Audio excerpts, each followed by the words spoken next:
اور اسی کے اگلے دن میڈم نے آرلنگٹن کے قبرستان کے اندر ایک گمنام سپاہی کی قبر پر پھول بھی چڑھائے اور سوشل میڈیا پر یہ جھوٹے پروپیگنڈا بھی چلایا گیا کہ انہوں نے ناگاساکی پر بم گرانے والے پائلٹ کو خراج تحسین پیش کیا، حالانکہ وہ پائلٹ میساچیوسیٹس میں دفن ہے۔ اور سارا دن ہم نے دیکھا کہ خبروں کے اندر اسی طرح کے تانے اور قبرستان چھائے رہے، لیکن اصل خبر تو وہ $550 ارب کے تھے جو کہ جاپان نے اپنی آزادی بیچ کر امریکہ کے حوالے کیے ہیں۔ آئے ذرا اس انویسٹمنٹ کو سمجھنے کی کوشش کرتے ہیں، کیونکہ دراصل یہ کوئی انویسٹمنٹ نہیں کر رہا بلکہ وہ اپنی سروائیول کا انفراسٹرکچر میزائلوں کی رینج سے دور لے جانے کی کوشش کر رہا ہے تاکہ مڈل ایسٹ پر چاہے جتنے مرضی حملے ہوں لیکن جاپان کو کوئی فرق نہ پڑے، کیونکہ ان کے آئل اور گیس کے پلانٹ اب امریکہ کے اندر ہوں گے جہاں سے ڈائریکٹلی ان کو سپلائی کیے جائیں گے۔ اور اس ڈیل کی پہلی قسط یعنی $36 ارب کے پروجیکٹس کے مطابق امریکہ کے اوہائیو کے اندر گیس پاور پلانٹ لگایا جائے گا تاکہ جاپان مڈل ایسٹ کی LNG کا محتاج نہ رہے۔ سافٹ بینک کے مایا یوشی سون نے ٹرمپ کے ساتھ ڈنر کے اگلے ہی دن اس کا افتتاح بھی کر دیا۔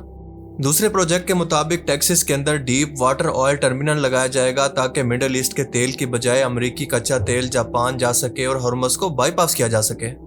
تیسرے پروجیکٹ کے اندر جارجیا کے اندر مصنوعی ہیروں کا پلانٹ لگایا جائے گا تاکہ سیمی کنڈکٹرز کے لیے چپس پر چائنا کی ڈیپینڈنسی کو جاپان ختم کر سکے۔ اس کے علاوہ مزید $100 ارب کے تانبے یعنی کاپر، LCD اور نیوکلیر ری ایکٹرز کے پروجیکٹس لائن کے اندر ہیں، اور جاپان کا خیال ہے کہ اگر وہ اپنی سپلائی چین کو امریکی سرزمین پر لے جائے گا تو وہ کافی محفوظ ہو جائے گا۔ پر کیا واقعی ایسا ہے؟ کیونکہ اس معاہدے کے مطابق یہ گیس پلانٹ 40 سال تک چلے گا اور جاپان کی اکانومی مڈل ایسٹ کی ڈیپینڈنسی سے تو بچ جائے گی لیکن اگلے 40 سال تک امریکہ کی غلام بن چکی ہوگی۔ یعنی اس ڈیل کا صاف مطلب یہ ہے کہ جاپان نے کھائی سے نکل کر کنویں میں چھلانگ لگا دی ہے۔ جاپان یہ سمجھ رہا ہے کہ اس نے اپنی سپلائی چین کو مڈل ایسٹ سے نکال لیا ہے، لیکن حقیقت میں اس نے اپنے آپ کو مکمل طور پر ایک ایسے امریکی شکنجے کے اندر جکڑ لیا ہے جو کہ اس کو مستقبل کے اندر چین اور روس کے خلاف بطور توپ کا گولہ استعمال کرے گا۔ اسٹریٹ آف ہرمز آج بھی ظالموں کے لیے بند ہے اور جاپان کا تیل آج بھی رکا ہوا ہے، اور ایران نے ثابت کر دیا ہے کہ خطے کی اصل طاقت کس کے پاس ہے۔ اور دوسری طرف ہے جاپان جس نے تاریخ سے کچھ بھی نہیں سیکھا۔ آج بھی اس ملک نے اپنے امن اور خود مختاری پر سمجھوتا نہ کرنے کی بجائے ایک بار پھر سے اپنے بلیک میلر کو ہی اپنا مسیحا مان لیا اور اپنی سوورینٹی اور عزت نفس پر سمجھوتا کر لیا ہے، اور اسی وجہ سے جو ضلالت آج اس کو دیکھنی پڑ رہی ہے وہ مستقبل کے اندر اس سے بھی زیادہ دیکھنی پڑ سکتی ہے۔ دیکھیں، غیرت مند قومیں کسی کے آگے نہیں جھکتی، جیسا کہ ایران کسی کے آگے نہیں جھکا، چاہے اس کے ریسورسز کم ہیں، اس کی ایئر فورس نیوی نہ ہونے کے برابر ہے، لیکن اس کا حوصلہ پہاڑ جتنا بلند ہے، اور میدان جنگ کے اندر صرف ہتھیاروں کی بجائے ہتھیار چلانے کا حوصلہ بھی جنگ کی فتح اور شکست کا فیصلہ کرتا ہے۔ آج امریکہ ایران سے ٹوٹل سرنڈر چاہتا ہے، یعنی اس کی فوجیں ایران کے اندر گھس کر عراق کی طرح یہاں پر قبضہ کریں، جو تباہی مچائیں، جو لوگوں کی عزت لوٹنا چاہیں لوٹیں، جو مرضی کریں، پر کوئی ان سے کوئی بھی سوال نہ کرے۔ پر آپ اچھی طرح سے یہ سمجھ چکے ہیں کہ ایرانی قوم مر تو سکتی ہے لیکن یہ ٹوٹل سرنڈر کا سوچ بھی نہیں سکتی۔ ایران نے اس وقت پورے خطے کے امن کی خاطر مذاکرات کے آفر کا یہ جواب دیا ہے کہ ٹھیک ہے، ہم یہ جنگ روکنے کے لیے تیار ہیں، لیکن ہماری 3 شرطیں ہیں۔ پہلی شرط یہ ہے کہ ہم اپنی مرضی سے یورینیم پر کام کریں گے لیکن نیوکلیر ہتھیار نہیں بنائیں گے، یعنی ہمیں کوئی روک ٹوک برداشت نہیں ہوگی اب۔ دوسری شرط یہ ہے کہ اس جنگ کے دوران جو کچھ ہمارا نقصان ہوا ہے وہ امریکہ پورا کرے گا، جبکہ تیسری شرط یہ ہے کہ امریکہ گارنٹی دے کہ دوبارہ ایران پر اس طرح کا حملہ کبھی نہیں کیا جائے گا۔ پر ٹرمپ یہ تینوں شرطیں ماننے کو تیار نہیں ہے، حالانکہ یہ بہت ہی ریزنیبل شرطیں ہیں جو کہ ماننی بھی چاہیے، اور اس کی بالکل صاف وجہ ہے اس بندے کا تکبر اور غرور کہ میں سپر پاور ہو کر اگر یہ شرطیں مان لوں تو مستقبل کے اندر مجھے کون سیریس لے گا، میرا تو رو بھی ختم ہو جائے گا باقی ملکوں پر، کیونکہ ظاہر سی بات ہے کہ شرطیں ہمیشہ جیتنے والے شخص کی مانی جاتی ہیں۔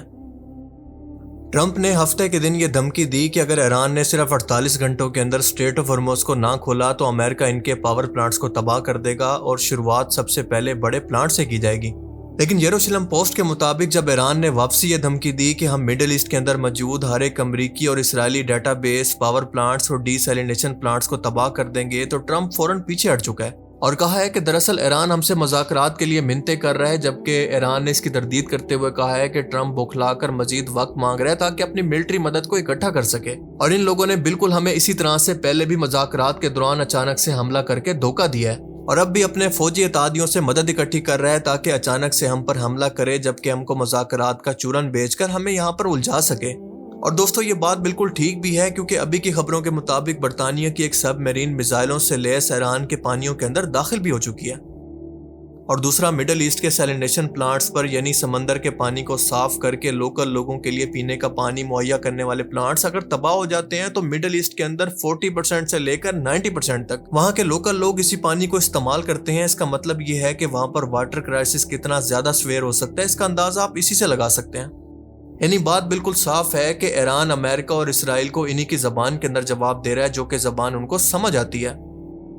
آپ سب لوگوں نے بھی یقیناً نوٹس کیا ہوگا کہ اسٹریٹ آف ہرمز کو 2 سائڈز لگتی ہیں، یعنی ایک سائڈ تو ہے ایران کی یہ سائڈز، جبکہ دوسری سائڈ ہے UAE اور عمان کی سائڈ۔ تو یہ سب ملک ایران کا راستہ بائی پاس کر کے اس سائڈ سے کیوں نہیں گزرتے؟ اس بات کا جواب بہت ہی سمپل ہے کہ ایسا پاسبل نہیں ہے۔ دراصل بات یہ ہے کہ سمندری جہازوں کو سمندر میں گزرنے کے لیے خاص قسم کی سمندری یا پانی کی گہرائی چاہیے ہوتی ہے، اور جس طرح سے روڈ اور ریل کے راستے ہوتے ہیں اسی طرح سے بحری جہازوں کی ٹریفک کا بھی راستہ ہوتا ہے۔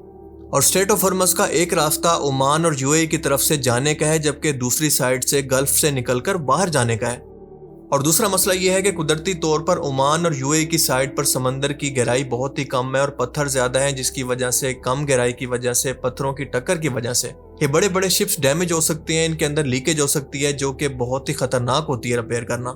سو کل ملا کر سب سے آئیڈیل، سب سے گہرا اور سب سے صاف راستہ ایران کی سائڈ کا ہے، اور اسی لیے ان تمام شپس کی مجبوری ہوتی ہے یہاں سے اسی سائڈ سے گزر کر جانا،